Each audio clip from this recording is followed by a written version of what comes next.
에 나오신 성도들을 주님의 이름으로 환영합니다. 오늘은 영적 산재물이란 제목으로 말씀을 잠시 나누도록 하겠습니다. 첫 사람 아담은 타락하기 전에 하나님이 지으신 바대로 하나님과 친밀하게 교제하고 또 하나님을 찬미하고 하나님이 기뻐하시는 그러한 일을 행하는 예배자의 삶을 살아갔습니다. 그러나 타락 이후 그 친밀한 관계가 파괴되니 그 관계가 파괴된 현상이 이제 사람 가운데, 아담 가운데 나타나게 되는데 그 현상이 무엇인가 하면 하나님을 싫어한다는 것입니다. 하나님을 싫어하고 나무 뒤로 숨는 일이 이제 사람에게 시작되었습니다. 당연히 예배자의 삶은 사라졌고요. 인류의 역사의 시간마다 그 시대에 따른 하나님을 떠나는 특징적인 현상들이 이제 나타나게 됩니다. 아담은 단순히 나무 뒤로 숨은 것이었지만 이제 인류가 번성하면서 그 나무 뒤로 숨는 하나님을 싫어하는 현상들은 아주 여러 가지로 확대되는 모습을 우리가 볼 수가 있습니다. 오늘 2절에서 너희는 이 세대를 본받지 말라라고 말하는 여기에서 본받지 말아야 할 세대라는 것이 바로 하나님을 싫어하고 하나님을 떠나는 현상들을 말하는 것입니다. 그 대표적인 현상이 구약의 사사 시대입니다. 사람들이 자기 소견에 옳은 대로 행하였더라. 이 한 문장은 하나님을 떠나고 하나님을 반역해서 살아가는 모든 인류의 역사를 대변하고 있는 한 문장이 되겠습니다. 그리고 이후 초대교회 시대나 중세교회 시대나 또 이 현 시대나 그 시대마다 하나님을 반역하는 현상들이 계속해서 일어나고 있습니다. 초대교회 시대에는 어떠했는가라는 것을 우리는 로마서 1장을 통해서 확인해 볼 수 있습니다. 로마서 1장에는 하나님을 알되, 하나님을 모르는 것이 아닙니다. 하나님을 알되, 하나님을 영화롭게도 하지 않고 하나님께 감사하지도 않고 그 생각이 허망해지고 미련해져서 어리석게 되어 하나님 영광을 우상의 모양으로 바꾸었다. 이렇게 버러지의 형상으로 바꾸었다. 이렇게 로마서 1장에서 말씀을 하고 있습니다. 그리고 중세교회 시대는 사람이 하나님의 영광을 갈취하는 그런 시대가 됩니다. 인류에게 베풀어 주신 하나님의 말씀, 곧 성경을 독점해서 일반 성도들은 하나님의 말씀을 읽을 수도, 볼 수도, 들을 수도 없게 만들고 성도의 삶에 문제가 생기면 하나님 앞에 나가는 것이 아니라 사제를 찾아가야 되는 그야말로 영적 암흑의 시대가 바로 중세교회 시대였습니다. 그러면 이 시대는 어떨까? 지금 이 시대는 하나님을 떠나고 하나님을 반역하는 삶이 어떤 모습으로 나타나고 있을까? 이 시대를 한마디로 말한다면 영리의 시대다. 이렇게 말해볼 수 있겠습니다. 영리의 시대, 순리를, 옳은 길을 따라가는 것이 아니라 그 반대의 길로 치닫고 있는 영리의 시대다. 세상에 악한 것들이 있지만 그 악한 것들과 어느 정도 타협해야 세상을 살 수 있는 거야. 사람은 착하기만 해서는 살 수 없어. 이게 바로 영리입니다. 온갖 탐욕과 정욕과 음란이 난무한 시대, 무력이 난무한 시대. 사람들은 그것을 당연시 여기고 그것을 또한 즐기면서 살아가고 있습니다. 사람들은 그 영리의 시대에 적응되고 있는 것을 알지 못하고 그 영리의 시대에 적응하면서 그것을 오히려 즐거워하면서 살아가고 있다는 것입니다. 우리 성도들은 무엇을 즐거워하십니까? 여러분, 우리가 즐거워하는 것이 우리의 인생관이에요. 인생관. 내가 좋아하는 것이 있습니까? 내가 소중하게 여기는 것이 있습니까? 내가 소중하게 여기는 것이 나의 가치관입니다. 우리 성도님들은 무엇을 즐거워하고 있습니까? 예배가 즐겁다면 그것은 하나님 중심의 가치관을 가진 것이고요. 예배가 즐겁지 않고 영리의 세상이 즐겁다면 그것은 세속적인 가치관이 나를 지배하고 있는 것입니다. 예배가 즐겁지 않고 예배보다 오히려 밤에 불빛을 반짝이는 네온사인이 더 좋고 또 그 불빛 아래에서 사람을 만나는 것이 더 좋고 더 소중하다면 예배보다 다른 무언가 더 중요하고 소중한 것이 있다면 그것은 세속적인 가치관이 지금 내 삶을 지배하고 있는 것입니다. 우리는 어떤 인생관을 가지고 있을까요? 우리 성도들은 어떤 가치관으로 지금 세상을 살아가고 있을까요? 로마서 12장에서 16장은 그리스도인의 삶에 대해서 우리에게 가르쳐주고 있습니다. 그리스도인이 어떻게 살아갈 것인가? 교회에서 어떻게 살아갈 것이며 세상에서는 그리스도인이 어떻게 살아갈 것인가? 그 중에 오늘 12장 1절과 2절 우리가 읽은 본문은 이러한 그리스도인의 삶의 원칙, 대원칙을 우리에게 가르쳐주고 있습니다. 그 원칙이 무엇인가? 우리 그리스도인의 삶의 가장 중요한 원칙이 무엇인가? 바로 하나님의 선하시고 기뻐하시고 온전하신 뜻이 무엇이냐? 그것은 우리 몸을 거룩한 산 제물로 드리는 것이고 그리고 그것이 우리가 드릴 영적 예배이다. 이것을 우리에게 가르쳐주고 있고 이것이 우리 삶의 대원칙이라는 것을 오늘 본문이 말씀해주고 있습니다. 몸을 드리라 그랬어요. 내가 가진 소유의 일부를 드리는 것이 아니라 몸을 드려라. 내 시간의 일부를 드리는 것이 아니라 몸을 드려라. 이렇게 말하고 있습니다. 성경에서 몸이라고 말하는 것은 나의 어떤 일부를 말하는 것이 아니라 나 자체를 말하는 것입니다. 곧 몸을 드리라는 것은 나 자신을 드리라는 것을 말하고 있는 것이에요.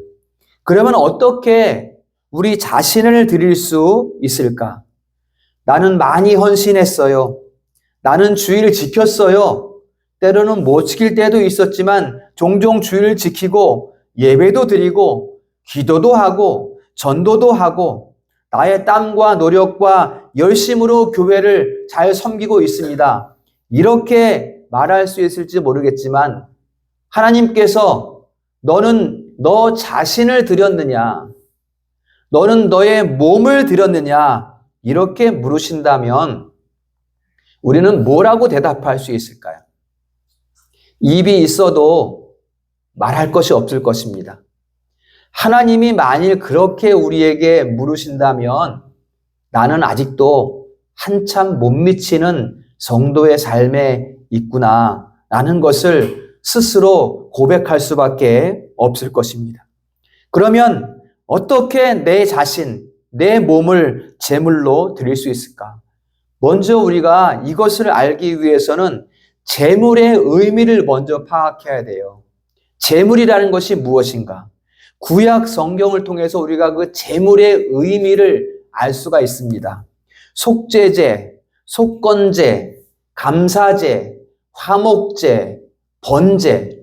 우리가 우리 몸을 불태워 드리자는 게 아니라 그 구약 시대의 제물의 의미가 무엇인가?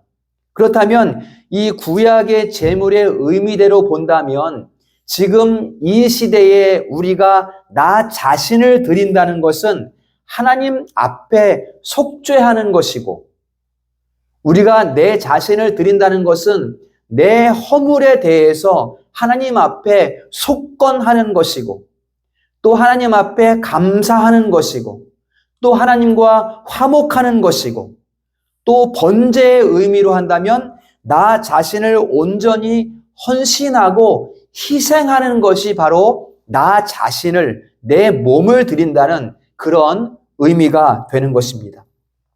말씀드린 것처럼 그렇다고 내 몸을 불태워 드릴 수는 없어요. 내 몸을 불태워 드린다고 해도 그것이 온전한 제물이 될 수가 없어요. 구약의 제물이 온전한 제물이 될 수 없었던 것처럼, 임시적인 제물이 될 수밖에 없었던 것처럼, 우리가 아무리 내 자신을 속죄하고 속건하고 감사하고 화목하고 번제로 헌신하고 봉사하고 충성한다고 해도 그 제물이 온전할 수가 없다는 것입니다. 하나님께서 만족하실 만한 제물이 될 수 없다는 것이에요. 그러면 어떻게 할까? 어떻게 내 자신, 내 몸을 하나님 앞에 온전히 드릴 수 있을까? 이것을 위해서 우리 하나님께서는 독생자 예수 그리스도를 보내셔서, 예수께서 무엇을 드리셨어요? 예수님의 일부를 드리셨어요? 어떤 것을 드리셨어요?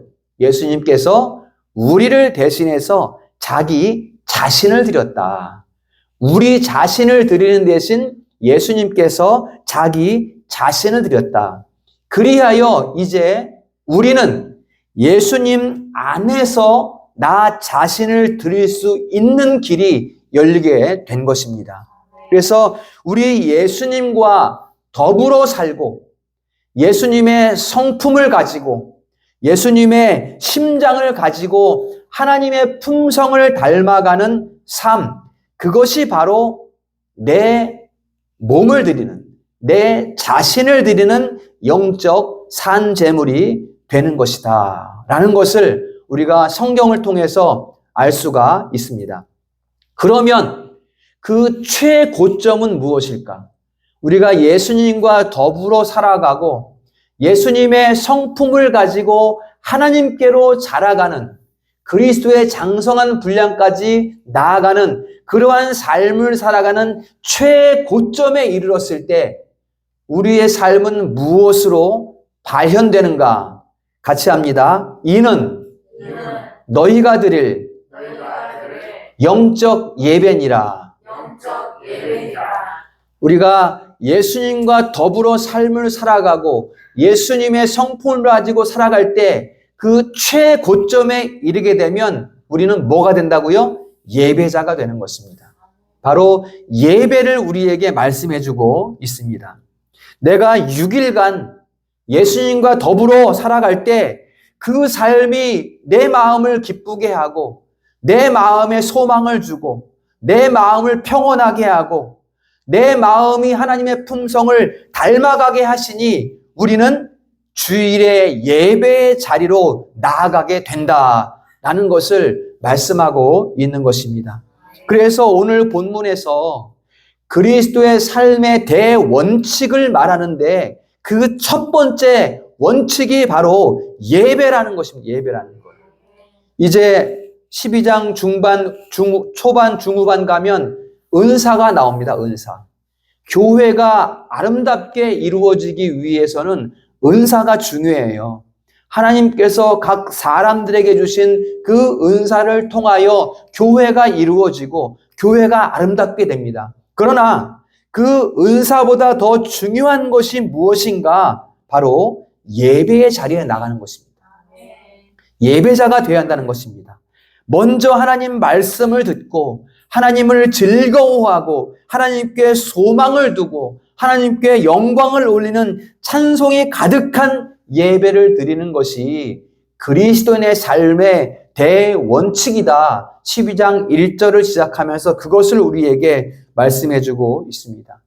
여러분, 그러기 위해서는 우리가 예배보다 더 마음 쏟는 것이 있어서는 안 됩니다, 여러분. 예배가 중심이 되어야 된다는 거예요. 예배보다 더 즐거운 것, 더 기쁜 일이 있어서는 안 된다는 겁니다. 예배가 즐겁고 예배가 기다려지고 그 예배 가운데 거룩한 하나님의 말씀을 듣고 바로 예배의 자리에 있는 것이 하나님께 영광을 돌리는 것이 되는 그 예배자로 우리를 부르셨다는 것. 아담을 그렇게 지으신 것처럼 우리를 그렇게 부르셨다는 것을, 예배자로 부르셨다는 것을 우리가 깊이 헤아려 볼 수 있어야 합니다. 모든 조건이 갖추어졌음에도 불구하고 여러분, 이 세상에는 우리나라가 아니라 북한이나 아랍이나 중국에나 조건이 되어 있지 않음에도 예배를 사모하는 사람들이 있습니다. 숨어서 예배드리기를 사모하는 사람들이 있어요. 초대교회 성도들은 왜 그 카타콤 동굴 가운데 거기에 비밀리에 모여서 예배하기를 그렇게 즐거워했을까요? 바로 하나님께서 우리를 세우시고 부르신 뜻을 온전히 알았기 때문에 그 예배를 목숨을 드리고 드렸던 것입니다. 그러면 우리는 어떠한가?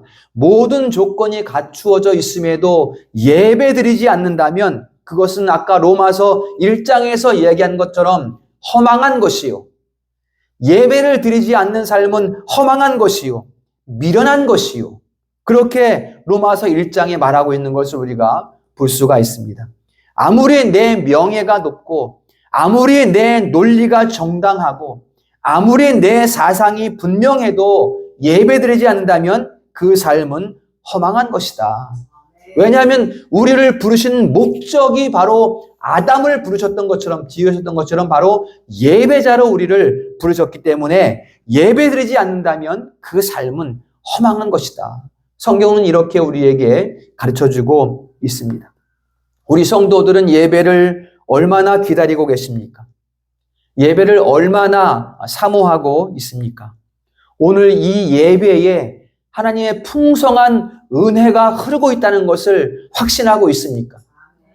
하나님의 명령에 따라 우리가 예배드리고 있고 또 여호와의 이름으로 준비된 말씀과 기도와 찬송 가운데 정한 시간에 정한 장소에서 정한 순서에 따라 예배드리고 있는데 당연히 지금 이곳에는 하나님의 충만한 은혜가 흐르고 있다는 것을 믿으시기를 축원합니다. 그럼 우리가 어떻게 그 은혜를 받을 수 있는가? 여러분, 영적인 자세를 바르게 하셔야 합니다. 내가 왜 여기에 있는가? 내가 왜 예배자가 되었는가를 분명히 알고 허리를 바짝 당겨 안고 우리가 영적으로 바른 자세가 되어 있어야 그 은혜를 우리가 받아들일 수 있다라는 것입니다. 예배가 삐거덕거리고 예배가 들락날락거리면 여러분 내 삶의 규칙, 균형이 흐트러져요. 내 삶의 질서가 터지는 거예요. 그것은 우리가 표면적으로는 느낄 수 없을 수 있어요. 여러분 뭐 별로 예배 빠져도 별일 없던데 아무 일도 일어나지 않던데 그렇지 않습니다. 여러분 예배는 우리 삶의 주춧돌과 같습니다. 내 삶을 지탱한 것이 바로 예배라는 것입니다. 예배의 은혜로서 지금 여기에 흐르는 은혜로서 우리가 한 주간을 결실하는 삶을 살아갈 수가 있는 능력을 얻게 되는 거예요, 여러분. 예배 안 드려도 별일 없고 예배 안 드려도 공장 다닐 수 있고 예배 안 드려도 돈 벌 수 있고 벌 수 있습니다. 그러나 기억하십시오. 예배가 없는 한 주간의 삶은 바람이 반쯤 빠져 있는 타이어를 달고 달리는 자동차와 같습니다. 나중에 어떻게 됩니까? 차가 달리는 데는 문제가 없어요. 그러나 나중에 어떻게 돼요? 그 타이어는 다 따라 못 쓰게 되고 그렇게 달리는 동안 자동차 자체는 이미 다 고장나 있는 것입니다. 이게 예배와 같은 거예요, 여러분. 예배가 흔들리면 삶이 흔들리고 결국의 인생은 지금 당장은 못 느끼지만 결국의 인생이 병들게 된다는 것입니다. 그렇기 때문에 예배 중심의 삶이 되어야 합니다. 예배 중심으로 삶이 이끌림을 받아야지 그 삶의 끄트머리 한 부분에 예배를 갖다 놓아서는 안 된다는 것입니다. 예배가 우리 삶을 이끌어 갈 수 있도록 해야지 어떻게 어느 때에 될 때만 예배 드리는 것이 되어서는 안 된다라는 것을 성경이 우리에게 가르쳐주고 있는 것입니다.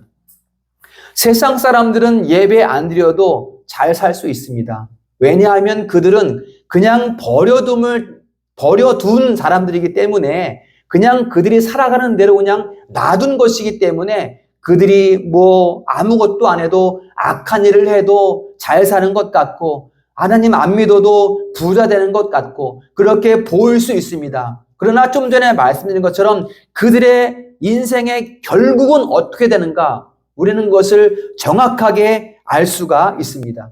그러면 우리는 왜 예배를 드려야 하는가? 우리는 하나님께서 택한 백성이기 때문입니다. 하나님이 우리를 택하여 부르셨기 때문에 우리는 예배자가 되어야 하는 거예요. 그래서 여러분 오늘 12장 앞부분 9장부터 11장까지 뭘 얘기했어요? 하나님의 선택을 얘기했어요. 너희는 택한 백성이고 너희는 하나님의 백성이고 하나님의 자녀가 되었다. 그렇기 때문에 우리가 무엇을 해야 되는가? 오늘 12장 1절과 2절에서 예배자가 되어야 한다. 이것을 말씀하고 있는 것입니다. 누가 예배를 즐거워하는가? 누가 예배자로 살아가는가? 누가 예배 중심의 삶을 살아가는가? 바로 하나님께서 택하여 세우신 믿음의 백성들이 바로 이 예배를 즐거워하는 자들이 되는 것입니다. 바로 여기에 계신 우리 성도들과 우리 자녀들이 예배를 즐거워함으로 택함받은 믿음의 백성이기를 주님의 이름으로 축원합니다. 로마서 5장 1절과 2절 한번 우리가 찾아보도록 하겠습니다. 로마서 5장 1절과 2절입니다. 다 같이 읽어보겠습니다. 로마서 5장 1절과 2절. 시작. 그러므로 우리가 믿음으로 의롭다 하심을 받았으니 우리 주 예수 그리스도로 말미암아 하나님과 화평을 누리자. 또한 그로 말미암아 우리가 믿음으로 서 있는 이 은혜에 들어감을 얻었으며 하나님의 영광을 바라고 즐거워하느니라. 아멘. 우리가 하나님의 영광을 바라고 즐거워한다. 하나님의 영광을 바라는 사람이 예배자인 거예요, 여러분.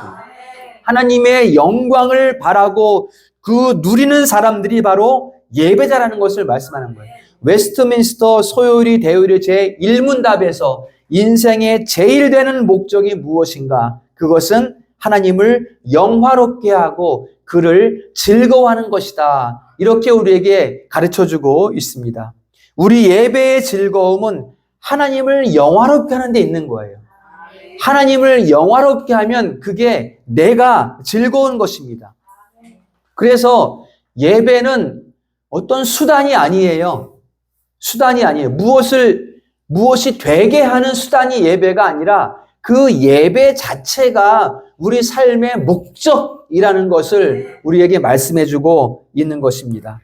우리 성도들 예배를 사모하고 소망하시기를 축복합니다.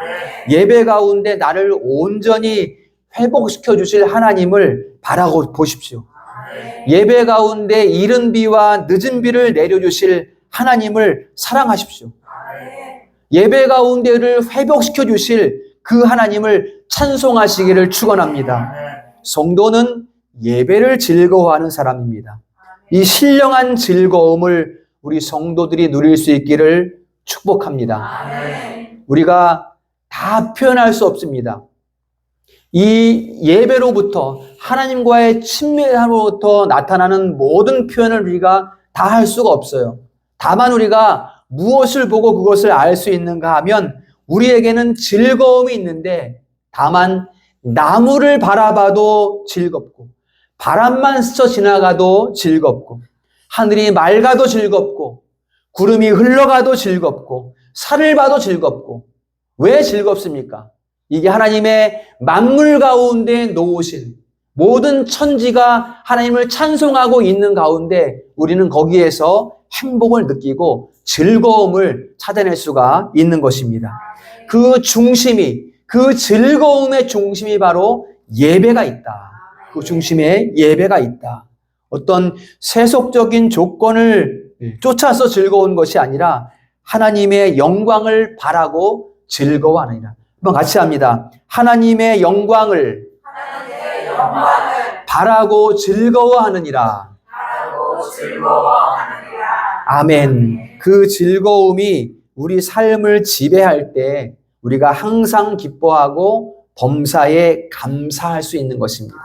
즐거움이 있을 때 내 손에 들린 소유를 따라서 기뻐하는 것이 아니라 하나님이 예배 받으시는 분이요, 우리는 예배자라는 것, 이게 본질적인 즐거움, 우리의 즐거움이라는 것을 꼭 기억할 수 있기를 축복합니다.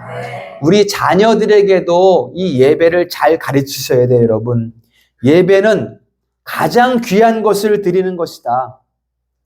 새 신발을 하나 사도 먼저 하나님께 신고 가서 보여드리는, 이게 뭐 형식적인 이런 신앙생활을 하라는 것이 아니라 가장 소중한 것, 먼저 하나님께 내어드리는 그러한 중심을 가져야 된다는 것을 말씀을 드리는 것입니다.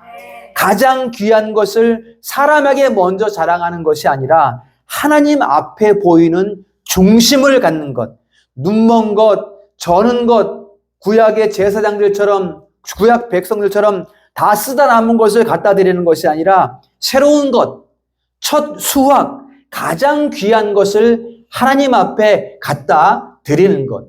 그 가장 귀한 것이 무엇입니까? 오늘 말씀에 따르면 바로 나 자신이라는 것입니다. 어떻게 나 자신을 드립니까? 우리를 대신하여 자기 자신을 드리신 예수 그리스도와 하나 됨으로써 우리가